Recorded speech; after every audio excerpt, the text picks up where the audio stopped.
कहानी की शुरुआत में बता रहे होते हैं कि निवाड़ा के रेगिस्तान में कुछ साइंटिस्ट को एक पोर्टल मिला था, जिसकी वजह से वो सब मार्स में जाने लगे थे। वहाँ उन्होंने अपनी एक बिल्डिंग बनाई जहाँ वो रिसर्च करने लगे थे ताकि वो इंसानों को सुपर ह्यूमन बना सकें। और ऐसे ही 20 साल गुजर जाते हैं जब हम मार्स में उसी बिल्डिंग को देखते हैं जहाँ साइंटिस्ट किसी से डर कर भाग रहे होते हैं, मगर उनके पीछे कुछ ऐसा होता है जो उन सबको एक एक करके मारता जा रहा होता है। उनमें से एक लड़की भागते हुए डॉक्टर कार्मेक के पास जाने लगती है, लेकिन वो डोर को बंद कर देता है। वो लड़की अंदर जाने की कोशिश करती है, जिससे दरवाजा बंद होने की वजह से उस लड़की का हाथ कट कर वहीं अंदर गिर जाता है। तो उसी वक्त कोई उस लड़की पर अटैक कर देता है। डॉक्टर कार्मेक बहुत डरा हुआ होता है। वो अर्थ में आर्मी को मैसेज भेजता है कि यहाँ लैब में कुछ ऐसा है जो बहुत ही खतरनाक है, इसलिए हमें आप लोगों की हेल्प चाहिए। तभी वो चीज डॉक्टर कार्मेक पर अटैक कर देती है, जो और कोई नहीं एलियन होता है। और आर्मी को ये मैसेज जैसे ही मिलता है तो वो अपने एक ऑफिसर सार्ज को ये मिशन देते हैं कि वो मार्स में जाकर वहाँ सभी एलियन को खत्म कर दे।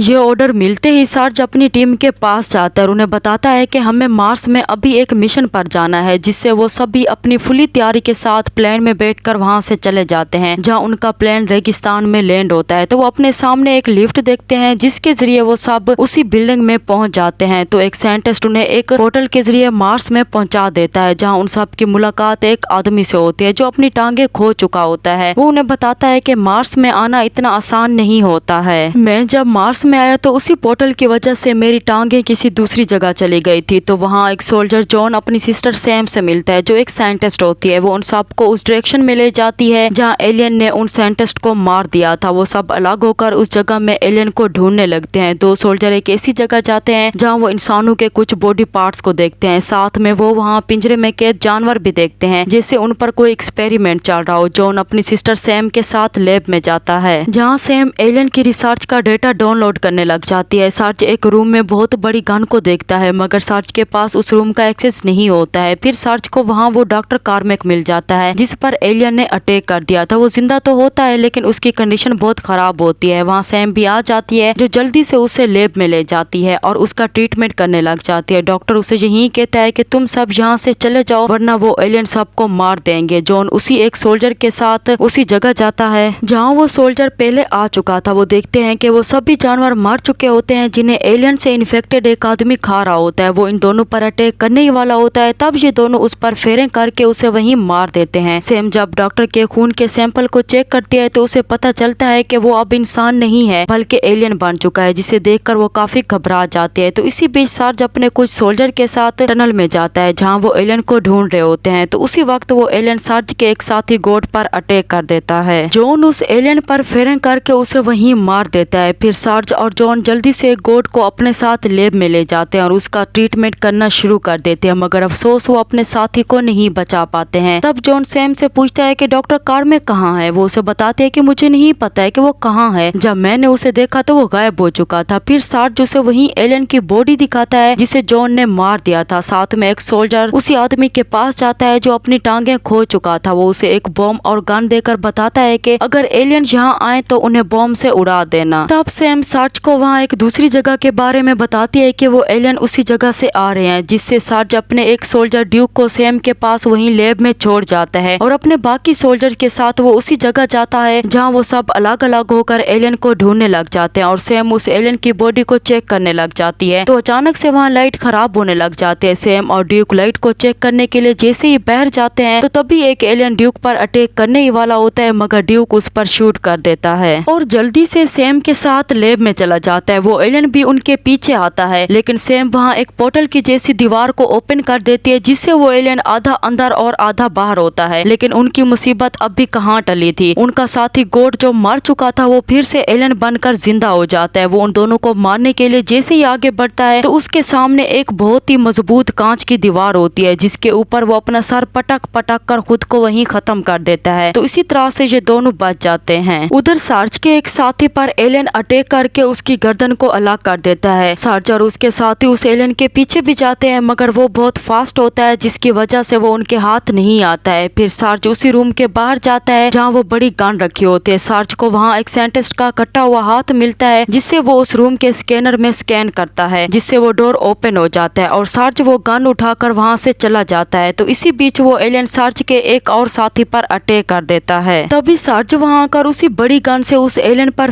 फेरें कर देता है जो एक बॉम्ब की तरह काम करती है। उस एलियन के साथ साथ उसका साथी भी मारा जाता है। तब सार्ज अपने सोल्जर के साथ लैब में जाता है जहाँ वो दीवार में फंसे उसी एलियन को देखता है, जिसे देखते ही वो उसे गोली मार देता है। तब सार्ज अपने साथियों को कहता है कि यहाँ जितने भी साइंटिस्ट मार चुके हैं उन्हें फिर से गोली मार दो ताकि वो गोट की तरह एलियन में तब्दील ना हो सके। ये सुनते उसके साथी वहाँ से चले जाते हैं। तब सार्ज और जॉन सैम से पूछते हैं कि आखिर यहाँ किस चीज की रिसर्च चल रही थी। वो उन्हें एक वीडियो दिखाती है जहाँ मार्स में उन्हीं क्रिमिनल लोगों को लाया जाता था जिन्हें अर्थ पर सजाए मौत मिली थी, जिससे साइंटिस्ट उन क्रिमिनल पर एलियन के वायरस का टेस्ट करते हैं जो एलियन में तब्दील हो जाते हैं। सार्ज ये देखकर सैम को कहता है कि हमें एलियन के इसी रिसर्च किए हुए डेटा को यहीं पर खत्म करना होगा ताकि इससे कई मासूम लोग एलियन में तब्दील ना हो जाएं। सैम उन्हें कहती है कि ठीक है, मैं इस डेटा को डिस्ट्रॉय करने की कोशिश करती हूँ। दूसरी तरफ व्हील चेयर पर बैठा वो आदमी सार्ज को कॉल करके बताता है कि बिल्डिंग में उस पोर्टल वाले रूम पर एलियन ने अटैक कर दिया है जिससे वो अर्थ पर जा रहे हैं। सार्ज उन्हें रोकने के लिए पोर्टल के जरिए अर्थ में उसी बिल्डिंग पर जाता है जहाँ से ये लोग आए थे। तभी जॉन अपनी सिस्टर सैम के पास जाता है, उसे कहता है कि हमें अभी अर्थ पर जाना है, चलो मेरे साथ। सैम उसे एलियन की जुबान दिखाकर बताती है कि उसने अभी चेक किया है कि वो एलियन वायरस अच्छे लोगों को सुपर ह्यूमन बनाता है जबकि जो लोग अंदर से बुरे होते हैं उन्हें ये वायरस एलियन बना देता है। जॉन उसे कहता है कि अब इन बातों का कोई फायदा नहीं है, हमें अभी यहाँ से जाना है। दूसरी तरफ सार्ज और उसके साथी बिल्डिंग में वायरस से इन्फेक्टेड सभी लोगों को मार देते हैं। तो इसी बीच सार्ज का एक साथी एक रूम में कुछ लोगों को देखता है जो कि बिल्कुल नॉर्मल होते हैं, यानी कि वो वायरस से इन्फेक्टेड नहीं होते हैं। वो सोल्जर ये देखकर उन्हें नहीं मारता है और सार्ज के पास आकर उसे बताता है कि कुछ लोग ऐसे हैं जो वायरस से इन्फेक्टेड नहीं है, हमें उनकी हेल्प करनी चाहिए। तो इतने में वहाँ जॉन और सैम भी आ जाते हैं जहाँ जॉन सार्ज को कहता है कि हमें उन लोगों की हेल्प करनी चाहिए, मगर सार्ज उनकी बात नहीं सुनता है। वो अपने उसी सोल्जर को कहता है कि तुम अभी वहाँ जाओ और उन लोगों को मार दो, ये मेरा ऑर्डर है। वो सोल्जर उसे कहता है कि मैं तुम्हारा ऑर्डर नहीं मानता हूँ क्योंकि मैं बेकसूर लोगों की जान नहीं ले सकता हूँ, जिससे सार्ज उस सोल्जर को हुक्म ना मानने की वजह से गोली मार देता है। तो उसी वक्त वहाँ पर एलियन आ जाता है जो व्हील चेयर पर बैठे आदमी पर अटैक कर देता है और उसे घसीटते हुए अपने साथ ले जाता है। ये लोग भी उनके पीछे जाते हैं। तो आगे वो देखते हैं कि बहुत सारे इन्फेक्टेड लोग इनकी तरफ बढ़ रहे थे, जिससे ये सोल्जर उन पर फेरें करना शुरू कर देते हैं। तो देखते ही देखते वही इन्फेक्टेड लोग ड्यूक को नीचे से अपनी तरफ खींच लेते हैं, साथ में वो लोग सार्ज को भी खींच लेते हैं। जॉन ये देखकर उन पर फेरें करने लगता है, मगर अफसोस वो सार्ज को नहीं बचा पाता है। तो उसी फेरे के दौरान एक गोली दीवार से टकराकर सीधा जॉन को लग जाती है। तब सैम जॉन को बचाने के लिए उसे वही एलियन के वायरस का इंजेक्शन इंजेक्ट कर देती है क्योंकि वो जानती थी कि उसका भाई जॉन अंदर से अच्छा है। और जब जॉन को होश आता है तो वो देखता है कि उसके सारे जख्म बिल्कुल ठीक हो चुके थे,